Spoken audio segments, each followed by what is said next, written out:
Several years ago, the Lord allowed Ray and I to take a tour of the Holy Land. And one of the things that we visited while we were doing the tour was the Great Wall, and commonly known in the Jewish religion as the Wailing Wall. And as we approached this, I found a very good spot in order to view what I didn't know what was going on. But I walked up to a wrought iron railing, and there was much activity several feet lower down, and it was about the size of a football field, and across from where I was standing was the Wailing Wall itself. There's much activity going on in this area, and I like reenactments and things like that, and I thought, oh, this is really going to be good. And so I stood there a few minutes watching what was done. And in the far corner, it was a very sunshiny day, but it was a dark corner. A very tall gentleman came out of a doorway, had on a very tall black hat, a very long dark coat, was carrying a shiny object balanced in his arm. And I thought, oh, this should really be an interesting thing. And as I was standing there waiting for something to happen, I felt a nudge on my elbow. And I thought, oh no, it's time for us to go, and I haven't even seen anything happen yet. And I thought, no, it's my husband. He's telling me, let's go. So I did what every good wife would do at that time. I ignored him. It didn't take very long before there was another nudge on the elbow, and I thought, well, the tour group is leaving, and that would not be a good idea for us to be left standing up by the Wailing Wall all by ourselves. And so I turned around to join Ray in order to leave the area. And much to my surprise, I encountered a Jewish lady approximately my height that spoke to me in whatever language was her language.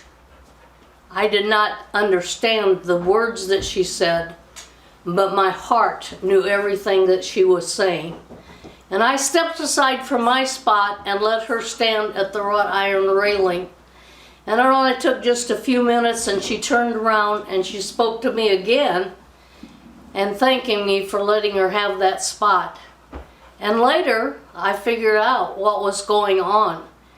That was the part of the rites of a Jewish bar mitzvahs where young boys do whatever is required at this time, and at the end of the bar mitzvahs rites, they are considered no longer a young adult, but they are considered a man.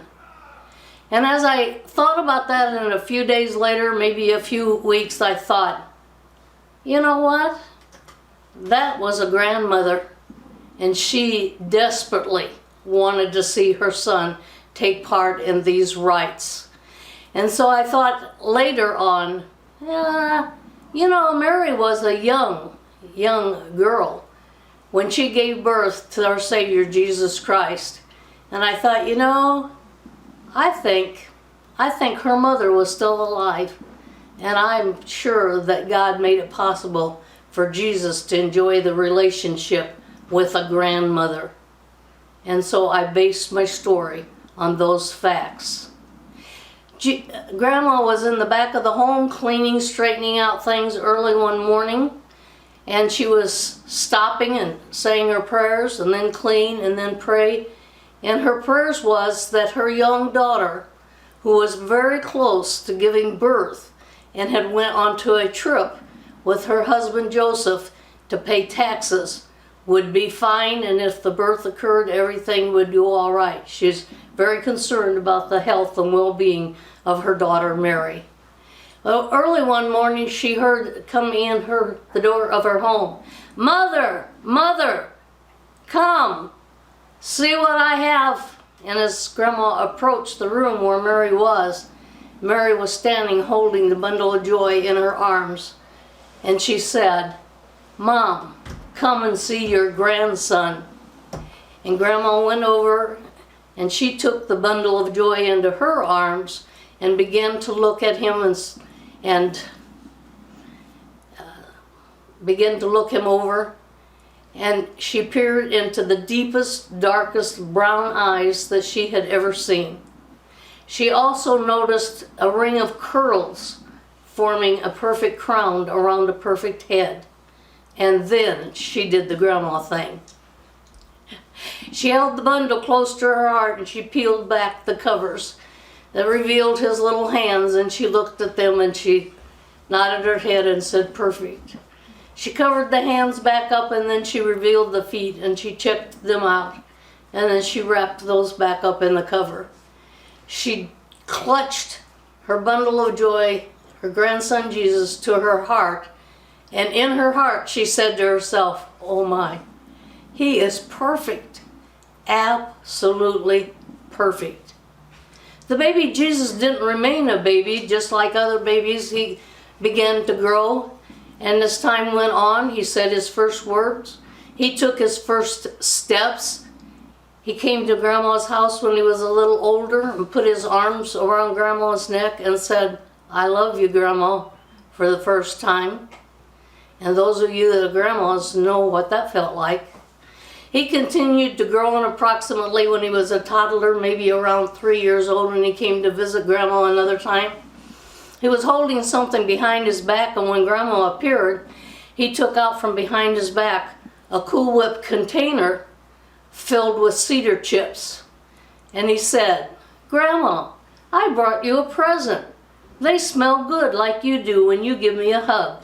Said Daddy Joseph allowed me to pick them up when I helped him clean the wood shop yesterday afternoon. Many times during the time that he was a toddler and the time we find Jesus teaching in the temple, I'm sure that there were family gatherings and get-togethers and celebrations, and especially in the Jewish religion, the rites that they celebrate throughout the year, different Jewish feasts gave time for celebration and get-together. And then we find Jesus at about 12 years of age teaching in the temple, and the elders and the rabbis and those that were gathered around him were astonished at the knowledge that he was able to share with them. And then we have a quiet time in the life of Christ until he was about 30 years old. And still again, I'm sure there was family interaction, and Grandma had many opportunities to share in these events. At about 30 years of age, he began an earthly ministry, and we that know the Bible and know the Bible stories know that he caused the blind to see. He healed many, many sick people. He touched lepers and they were made clean. And as his fame throughout the area where Jesus was began to grow, people began to want to know who this amazing man was and what he could do. And when he appeared in different places, huge crowds gathered. Then as they gathered and time went on, sin began to raise its ugly head. And he was accused of misdoings and wrong things and all sorts of things. You can read them in the New Testament.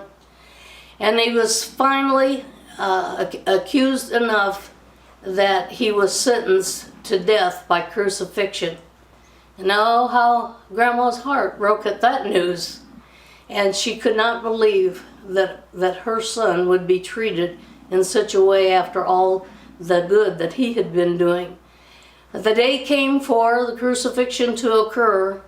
Grandma stayed in her home with families and friends coming by to visit and to pray and to cry together for the uncalled for, untimely death of a man, a godly life. And then at the crucifixion day, Grandma thought that her heart would absolutely break in two. And as she pondered these thoughts and talked with the visitors that came by that day, and then in the afternoon, they knew when Christ on the cross himself said, "It is finished."